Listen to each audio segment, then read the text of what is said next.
Hello students, my name is Archana Khetan and I teach CA Final in Mumbai. The name of the subject is SFM, okay?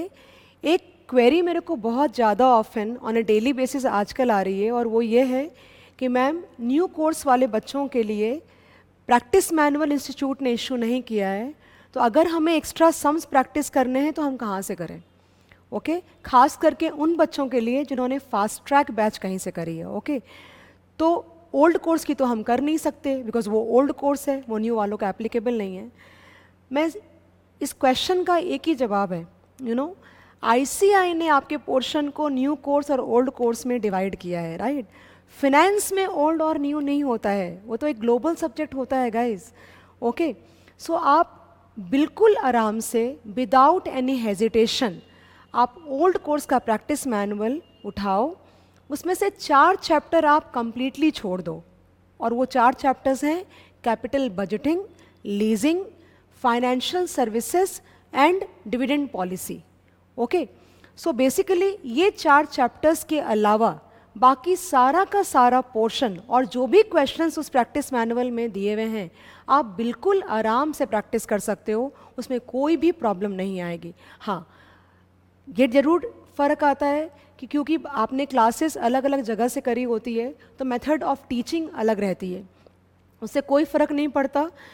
आप अपने हिसाब से question को solve करो और जो भी उसका आंसर आता है आप फाइनल आंसर से मैच करो। Basically you will get lot of questions to practice guys, otherwise how will you be able to have that confidence in the exam that कि कोई भी क्वेश्चन अगर रैंडमली आपके सामने आ रहा है तो आप डील कैसे करोगे, ओके?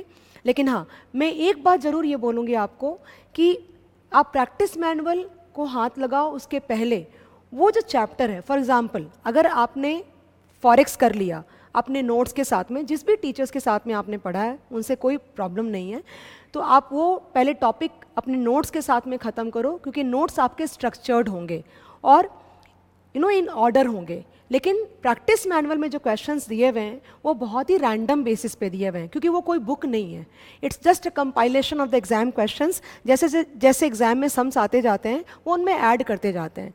तो एक बार आपने पूरा टॉपिक फॉरेस्ट का अपने क्लास नोट्स के साथ में ख़त्म कर लिया, उसके बाद आप प्रैक्टिस मैनुअल उठाओ और सारे क्वेश्चंस बैक टू बैक आप सॉल्व कर सकते हो। This will give you a lot and lot of practice and we all know that in all the exams till now some questions of practice manual or maybe past papers, better word में भी आते ही आता है।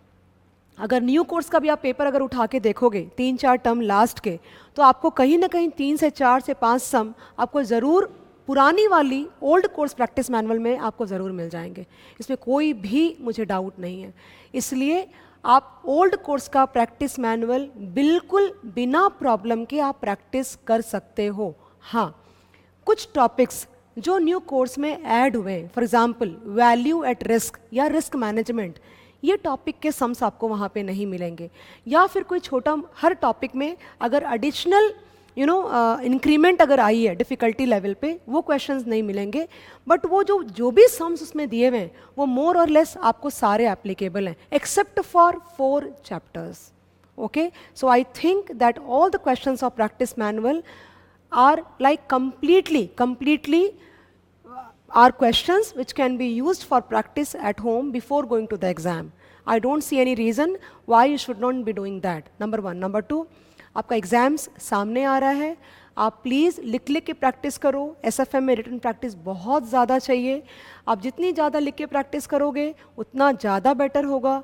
आप daily का time allocate करो, 1 घंटे या 2 घंटे SFM को। अगर आप रोज़ लिख के 2 सम 4 सम प्रैक्टिस करते रहोगे, you will never go out of the practice and I think this will help you a lot in your exam, okay? All the best to you, thank you so much.